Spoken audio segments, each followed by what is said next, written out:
Borses Ashokal Hajar, is a foundation founded by Mr. Mustahid Ali Ayubi Boash was founded in 2002, under the Mustahid Ali Ayubi Foundation, starting from vocational school, then high school and finally junior high school.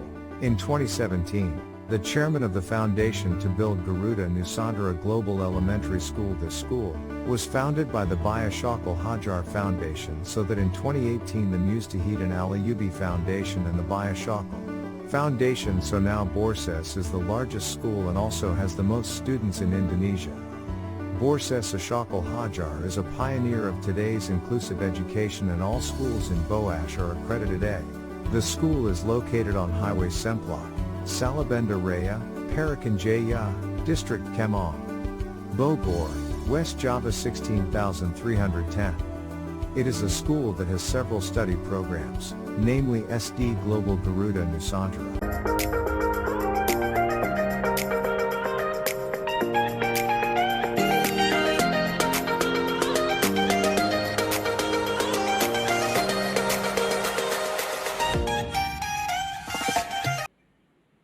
Assalamualaikum warahmatullahi wabarakatuh. Yang terhormat Bapak Ibu dosen penguji uji kinerja PPG dalam jabatan tahun 2022 kategori 1 gelombang kedua. Perkenalkan, saya Alexi, nomor peserta 201502669797. Saya sebagai guru kimia di SMK Taruna Terpadu 1 Bogor sekaligus mahasiswa PPG, program studi Pendidikan Kimia di LPTK Universitas Tanjung Pura Pontianak. Pada kesempatan hari ini, Senin 12 Juni 2023, saya akan melaksanakan kegiatan praktek video pembelajaran sebagai persyaratan uji kinerja PPG dalam jabatan tahun 2022 kategori 1 gelombang 2 pada materi larutan asam basa, submateri, identifikasi larutan asam basa menggunakan indikator alami. Model pembelajaran problem-based learning. Untuk lebih jelasnya, saksikan video berikut ini. Terima kasih Bapak Ibu penguji. Assalamualaikum warahmatullahi wabarakatuh. Assalamualaikum warahmatullahi wabarakatuh. Waalaikumsalam warahmatullahi wabarakatuh. Gimana kabarnya hari ini?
Sekelilingnya sudah rapi, sudah bersih?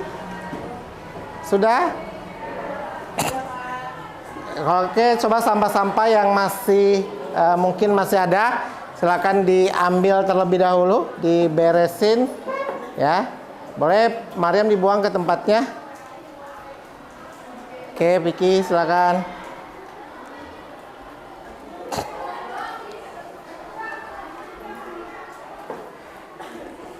Oke, alhamdulillah ya. Kita sudah siap belajar Abiyasa. Pulpennya mana ini? Oke. Abiyasa ada ya?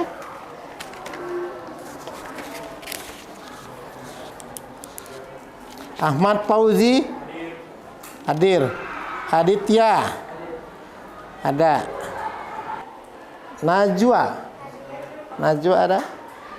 Satrio Ada. Siti Zahra. Oke. Suci Anggraeni. Ada. Tiara Dewi. Ada Tiara. Ada. Tri Widiati. Ada? Ada? Oh, ada ya. Suaranya Wening. Faliza. Zalpa.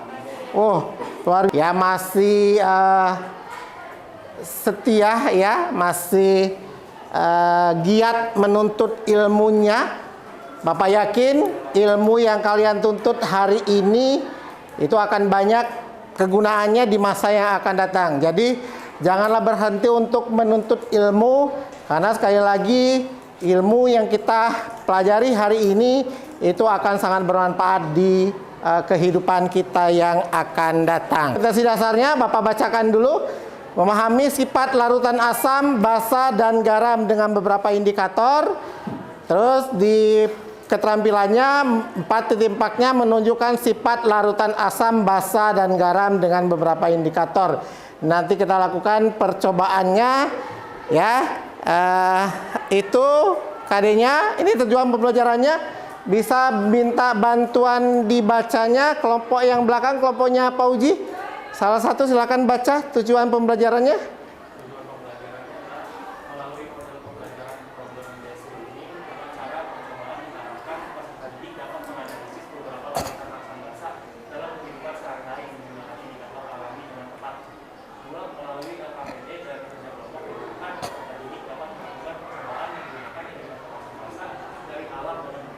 Oke, itu tujuan.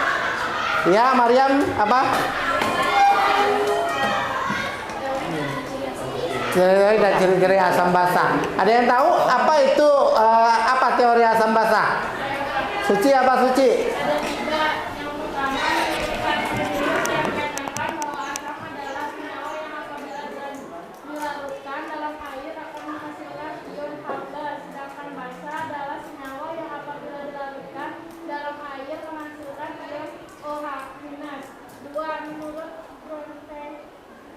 Bronsted Lowry yang menyatakan bahwa asam adalah senyawa yang dapat memberikan proton kepada senyawa lain atau disebut donor proton. Sedangkan basa adalah senyawa yang memberikan proton dari senyawa lain atau disebut aseptor proton. Menurut Lewis yang menyatakan bahwa asam adalah senyawa yang dapat menerima pesanan elektron, sedangkan basa adalah senyawa yang dapat memberikan pesanan elektron. Oke, benar sekali. Kerjakan soal pretest yang sudah Bapak share di grup WA kalian. Silakan dibuka, dikerjakan dalam waktu 5 menit. Soal pretestnya dimulai dari sekarang ya.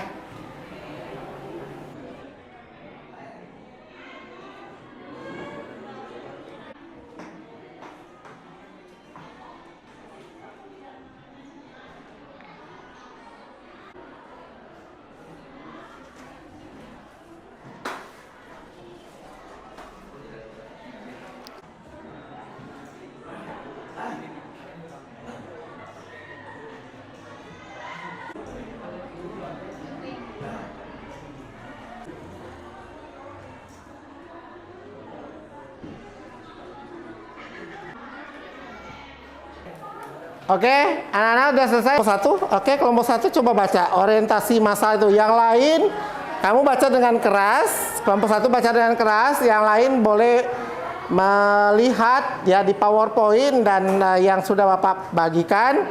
Ya, silakan dibaca.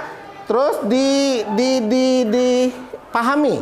Ya, kira-kira ada nggak yang mau ditanyakan? Ada nggak yang menjadi pertanyaan bagi kalian? Silakan. Dibaca agak keras, silakan. Dalam kehidupan sehari-hari, kita sering menjumpai asam sulfat H2SO4 yang digunakan sebagai acuzur, air aki. Asam sulfat ini jika terkena tangan, maka tangan akan melepuh seperti luka bakar, dan bila terkena mata akan buta. Contoh lain, untuk menambah sensasi rasa saat memakan bakso, seseorang menggunakan cuka yang memberikan tambahan rasa asam pada makanan tersebut. Sementara itu, natrium hidroksida NaOH banyak digunakan untuk membersihkan saluran air bak cuci. Bila terkena tangan akan terasa licin dan gatal-gatal, serta tangan mudah terluka iritasi. Contoh lain, seseorang yang terserang sakit MAH karena asam lambungnya meningkatkan akan dianjurkan untuk minum obat MAG yang biasanya terasa pahit. Nah, mengapa demikian? Agar lebih jelas, simak video pada link bawah ini. Oke, sebelum kita menyimak video, minggu kemarin ada yang masih ingat kita belajar tentang apa? Dan bola terkena mata, contohnya led.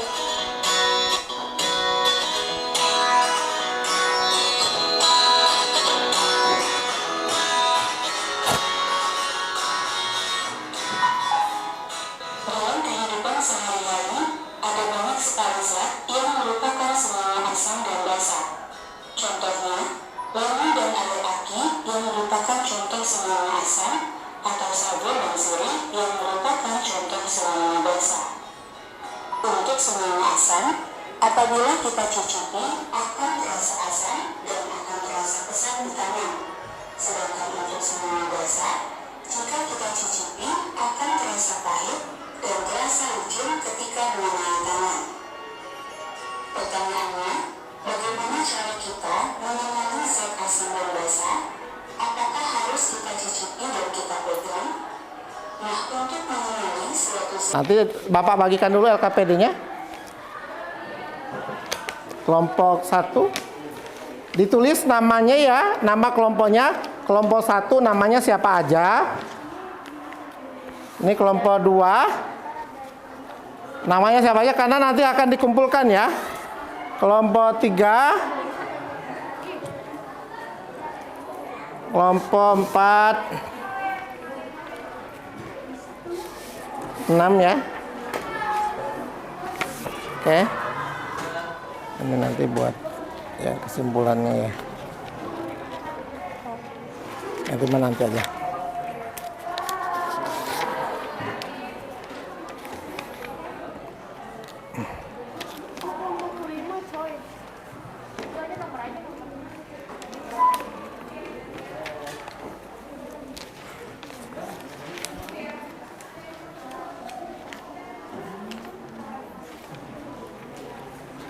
Oke, silakan ditulis dulu nama kelompoknya, kelompok 1, 2, 3, 4, 5, dan 6.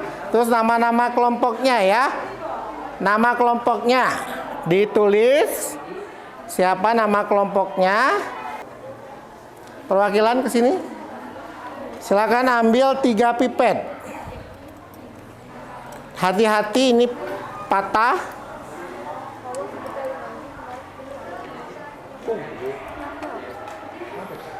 Dan gunakan untuk cairan indikator yang sama ya. Hati-hati. Yang mana lagi, Pak? Terserah. Ini bau cuka Ya. ya? Silakan Piki. Mau yang kecil boleh, mau yang panjang juga boleh.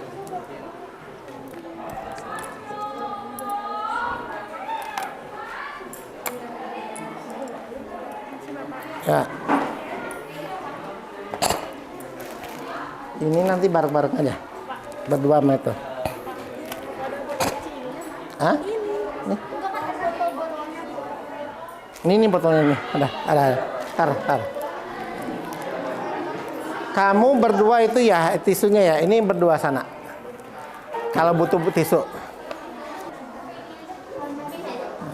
Di ujungnya aja awas. Kalau nggak digoyang-goyang aja. Digoyang-goyang aja. Ya, apa? Tumpah ya.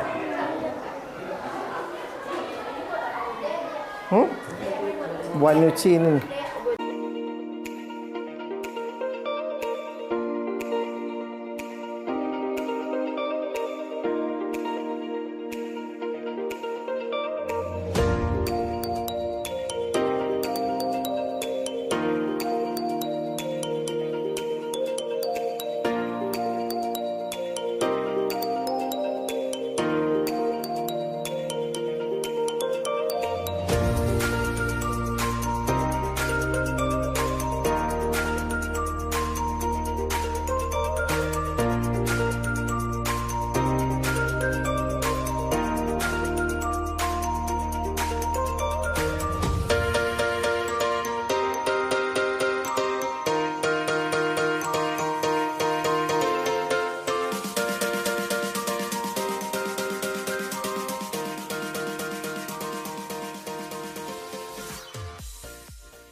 Dicek dengan seksama, ditempelin, dilabelin dengan tepat ya.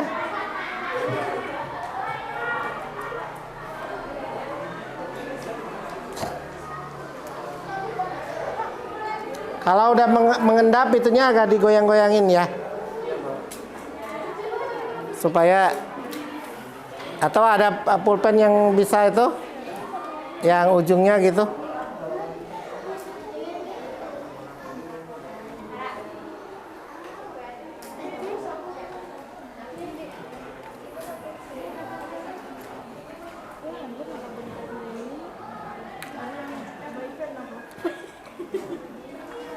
Terlalu besar?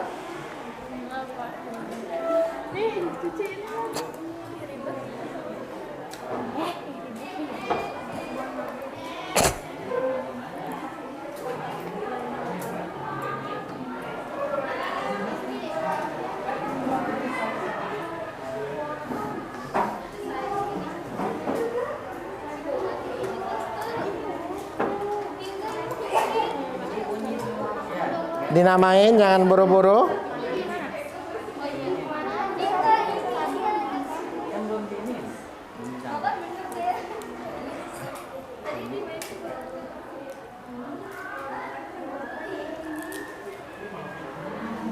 Nggak usah buru-buru, waktunya masih panjang. Ya, ditetesin, ya. Udah dinamain belum?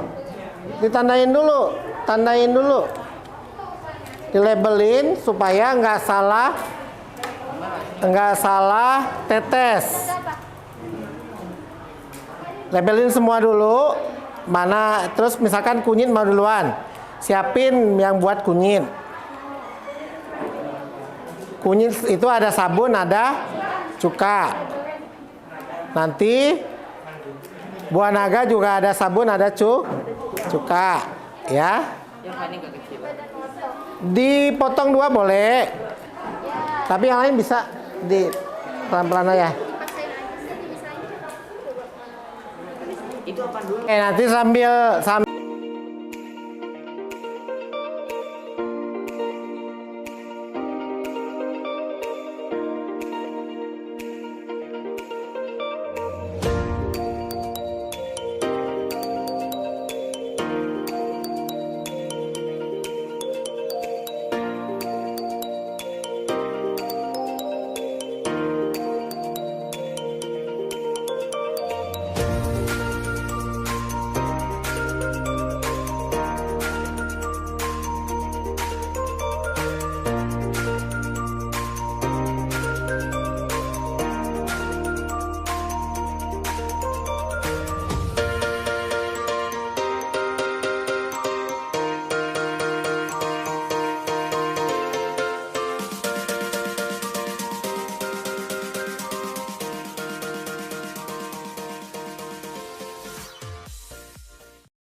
silakan semuanya maju.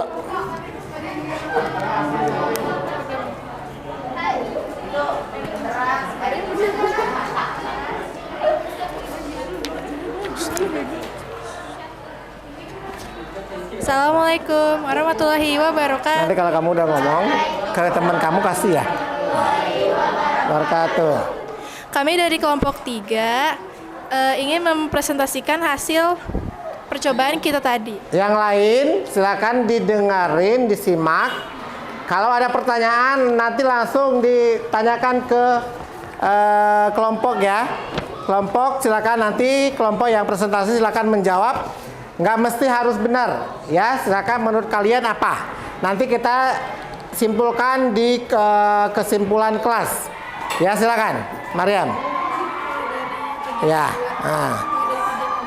Dari itu saja. Apa namanya, percobaan aja. Dari percobaan yang kamu itu. Yang pertama buah naga, warna asalnya tuh ungu, terus dicampur air cuka menjadi warna pink cerah, terus dicampur air sabun berubah menjadi biru kehijauan.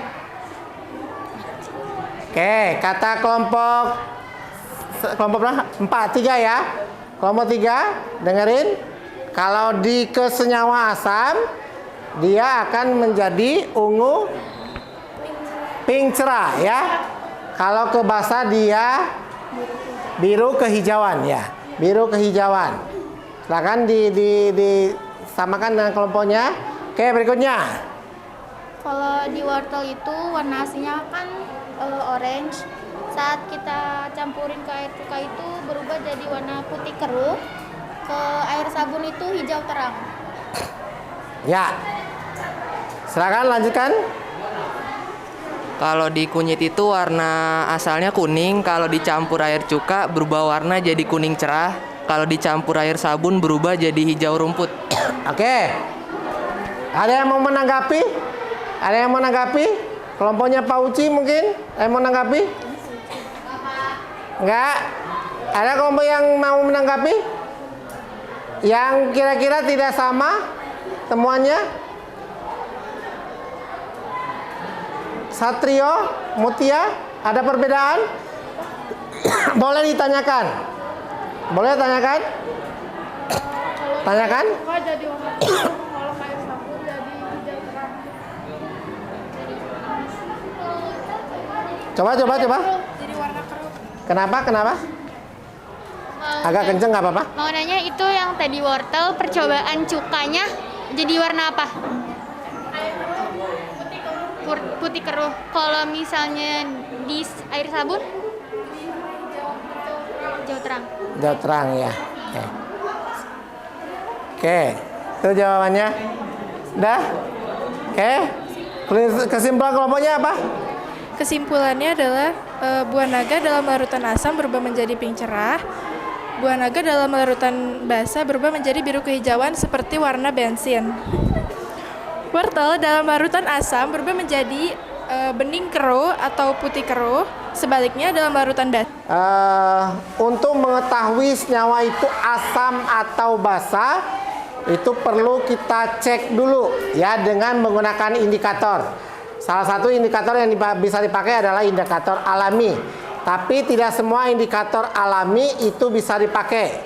Contohnya yang kita tes hari ini ya, wortel itu adalah indikator alami sebenarnya. Tapi dia tidak bisa memberikan gambaran yang sempurna. Dia terjadi perubahan warna tapi tidak signifikan, ya, tidak signifikan. Atau kita anggap cenderung tidak berubah, sehingga wortel itu tidak disarankan untuk digunakan untuk menjadi indikator alami ya. Sementara kunyit dan buah naga seperti yang sudah kamu tes tadi, jika kunyit kita larutkan ke dalam senyawa asam, maka larutan kunyit yang tadinya kuning merona seperti itu akan menjadi kuning, lebih ke arah kuning terang, kuning menyala. Ya, sementara jika dia dilarutkan ke basa, ya senyawa basa, maka dia akan menjadi kuning gelap, kuning keruh. Ya, kuning keruh, ya. tetap kuning tapi keruh, arahnya putih gitu ya, kayak jus mangga ya, seperti jus mangga keruh gitu ya. Terus kalau buah naga ya, jika dia tadi ungu, itu ekstrak utamanya dia ungu khasnya buah naga. Tapi kalau kita masukkan ke senyawa asam, maka ungunya akan lebih terang. Kenapa lebih terang? Karena dia akan terserap oleh senyawa asam tadi. Ya, bisa ya? Silakan dikerjakan. Ya, ada 5 soal, Bapak kasih waktu 5 menit. Ya, silakan dikerjakan. Post test ya. Ya bisa ya? Bisa ya. Oke, nanti kita lihat siapa yang paling tinggi ya. Oke. Berikutnya itu untuk evaluasi. Berikutnya dari pembelajaran kita hari ini, gimana perasaan kalian? Ya, senang? Ya, pembelajarannya menyenangkan? Menyenangkan ya. Biasanya praktikum itu anak-anak biasanya lebih senang dibandingkan pelajaran-pelajaran yang sebelumnya kita hanya teori seperti itu ya. Praktikum itu lebih karena kita tadi menyampurkan satu bahan dengan bahan yang lain. Terus dari kelompoknya Mariam tadi, oh warnanya berubah dari sini jadi gini ya, jadi mereka bereksperimen ya. Masa kecil kurang bahagia ya. Oke ya, sekali lagi. Berikutnya Bapak juga udah share ada refleksi diri, tolong di ada link, belum saya share lah. Link refleksi sudah belum? Belum ya. Buka link refleksinya.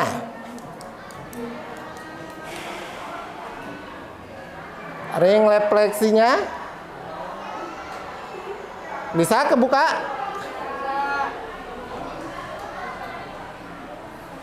Nanti diisi ya.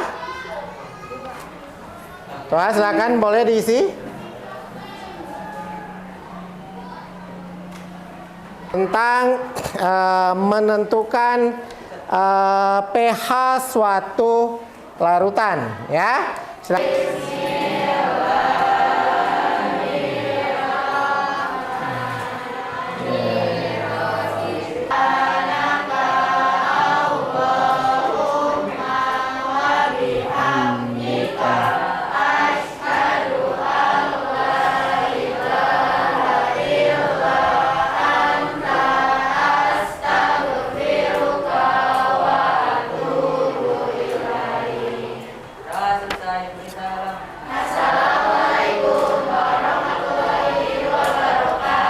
Waalaikumsalam warahmatullahi wabarakatuh. Terima kasih. Selamat sore. Selamat mengikuti pelajaran berikutnya. Terima kasih. Assalamualaikum.